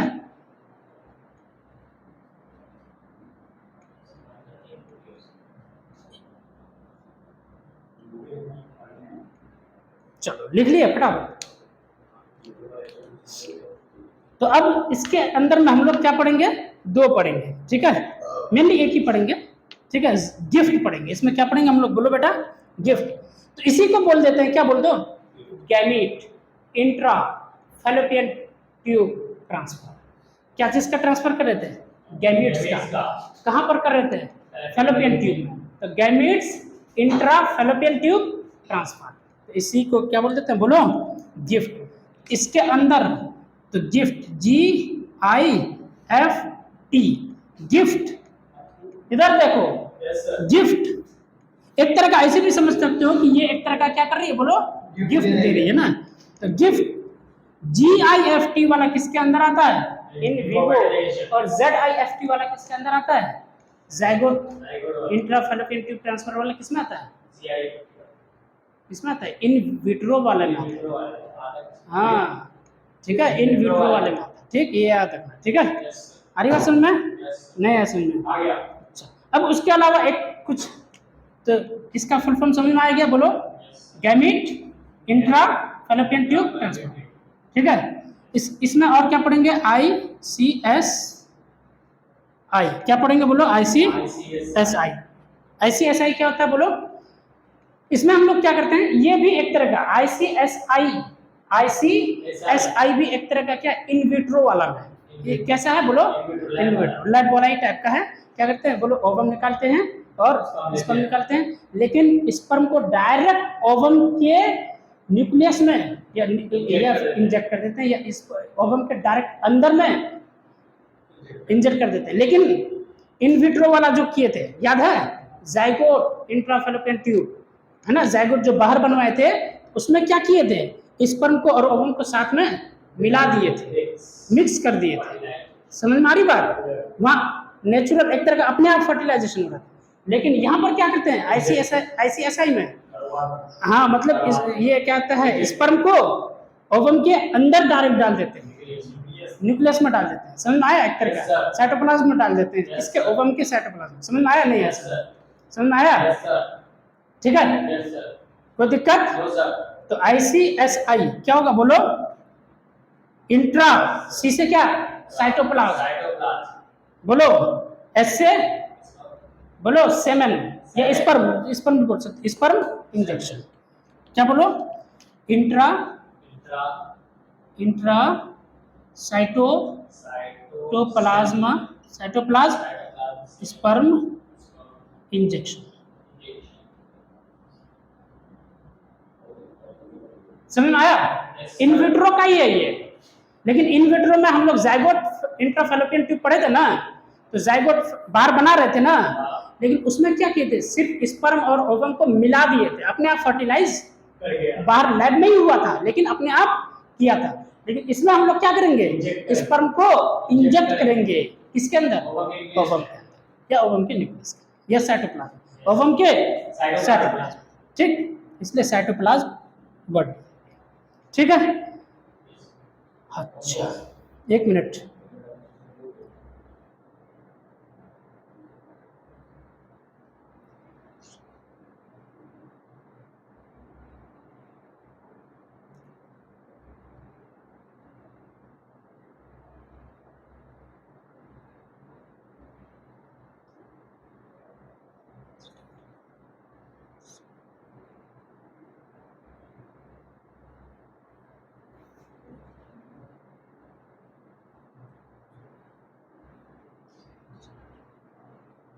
और एक है आर्टिफिशियल इंसेमिनेशन, बस लास्ट एकदम बिल्कुल इस चैप्टर का लास्ट, आर्टिफिशियल इंसेमिनेशन। थक गए क्या? आर्टिफिशियल इंसेमिनेशन, आर्टिफिशियल इंसेमिनेशन क्या बोलता है कि देखो यहाँ पर क्या लिखा हुआ है, इन दिस टेक्निक। अच्छा, आर्टिफिशियल इंसेमिनेशन कब करते हैं ये समझ में आया गया क्या? ये बाहर होगा, ठीक? तो ये किसका पार्ट हुआ? बाहर अगर हो रहा फर्टिलाइजेशन तो किसका? इन, हाँ वेरी गुड, इन विट्रो का। तो इन विट्रो में कौन कौन सा आएगा बोलो, फटाफट बोलो, फटाफट। इन विट्रो में कौन कौन सा आ जाएगा बोलो? जिप, जिप, और क्या हो जाएगा बोलो? ICSI, और क्या हो जाएगा बोलो? ज़ाइगोट इंट्राफैलोपियन ट्यूब, और नहीं था? फैलोपियन ट्यूब में कर रहे थे, और यूटेरस में नहीं कर रहे थे? IUT, हाँ, इंट्रा यूटेराइन ट्रांसफर, ठीक? ये सब इन विट्रो में। अब ये सब किस में आ जाएगा बोलो? In Vivo, in vivo. In vivo में क्या गया बोलो? गिफ्ट, और दूसरा AI। गिफ्ट तो मैं समझा दिया, ठीक है, गिफ्ट वो वाला कंडीशन समझा दिया। AI सुनो, AI कंडीशन मतलब आर्टिफिशियल इंसेमिनेशन, आर्टिफिशियल इंसेमिनेशन क्या बोलते हैं बोलो? Insemination, artificial insemination. ये क्या होता है देखो, अब मान लो कि किसी कपल्स को बच्चा नहीं हो रहा है, मेल को बोला गया, मेल पार्टनर को कि एक काम करो, वॉशरूम जाओ, इजैकुलेट करके स्पर्म लाओ। लैब में चेक किया कि स्पर्म काउंट कम। उस कंडीशन में स्पर्म काउंट अगर कम है तो जाहिर सी बात है, जब तक नेचुरल कांटेक्ट कर रहा था वो लोग, ठीक है, तो स्पर्म वहां तक ओवम तक नहीं पहुंच पा रहा था। क्यों? क्योंकि स्पर्म काउंट कम है, स्पर्म काउंट कम है। तो मतलब स्पर्म अगर कम है तो वो सब हो सकता है कि जाते जाते ही पहले ही दम तोड़ दे रहा है, ठीक? तो क्या किया जाता है? स्पर्म को लिया जाता है, स्पर्म को मेल पार्टनर से स्पर्म को लिया गया, ठीक, हरी बात समझ में, इंजेक्शन या फिर किसी के जरिए क्या किया जाता है बोलो? जो फीमेल पार्टनर है ना उसके वजाइना में तेजी से, मोटिलिटी के जरिए तेजी से स्पीड, वेलोसिटी दे करके भेजा जाता है और जाकर के वो फर्टिलाइज करता है। ये है आर्टिफिशियल इंसेमिनेशन। समझ में आया? नहीं समझ? तो आर्टिफिशियल इंसेमिनेशन में क्या होगा बोलो? सेमेंस या sperms are transferred into the vagina by giving extra motility, है ना? या यहाँ लिखा है, यहाँ देखो क्या लिखा है, इन this technique the semen collected either from the husband से सेमेन कलेक्ट किया गया, is artificially introduced into the vagina और इनटू द यूटेरस, चाहे तो वजाइना में इंट्रोड्यूस कर देगा या फिर यूटेरस में इंट्रोड्यूस कर देगा, और इसी को क्या बोलेंगे बोलो? Insemination, artificial insemination. लेकिन इंट्रोड्यूस जो करेगा थोड़ा सा वेलोसिटी या स्पीड दे करके कराएगा, ताकि स्पर्म्स चला जाए, ठीक है? हरी बात समझ में? तो ये जो लाइन है आर्टिफिशियल इंसेमिनेशन वाला, ये लाइन याद रखना, हो सकता है कि नीट में आए, क्योंकि एक दो बार आ चुका है, ठीक है? हरी बात समझ में? तो आर्टिफिशियल इंसेमिनेशन क्या होगा? In this technique the semen collected either from the husband और the healthy donor is transferred या introduced either into the vagina और into the uterus. It is called as बोलो इंट्रा यूटेराइन इंसेमिनेशन, ठीक? इस तरह से चैप्टर कंप्लीट होता है। तो ये इसी से आ गया क्या बोलो? इंट्रा यूटेराइन इंसेमिनेशन, है ना? ये तो इंट्रा यूटेराइन इंसेमिनेशन ना AI का ही एक टाइप है ना। तो इस तरह से ये चैप्टर कंप्लीट हुआ। यूट्यूब वाले स्टूडेंट्स, आप लोगों से रिक्वेस्ट है, आप लोग इस चैप्टर के बारे में अगर जितना भी जो भी जानना चाहते हैं तो तीनों वीडियो को अच्छे से देखें। इससे पहले reproductive system, that means human reproductive system का टोटल 8 वीडियो बना है। एक्चुअली में तो वीडियो 7 है, लेकिन एक वीडियो मैंने oogenesis वाला को और स्पर्म वाले को जो है वो वाला क्लीवेज वाला ये सब जो है वो उसका मैंने शॉर्ट वीडियो बनाया है, ठीक है? तो एक्चुअली में 7 वीडियो है। तो आप लोग उस वीडियो को भी जा करके मतलब ह्यूमन रिप्रोडक्शन चैप्टर को भी देखें समझें, ये वाला चैप्टर को भी देखें समझें। डैट मीन्स आप लोग का ये दोनों चैप्टर का अगर आप लोग देख लेंगे तो नीट का कम से कम लगभग 6 से लेकर के 8 क्वेश्चन तैयार हो जाएगा। Thank you so much.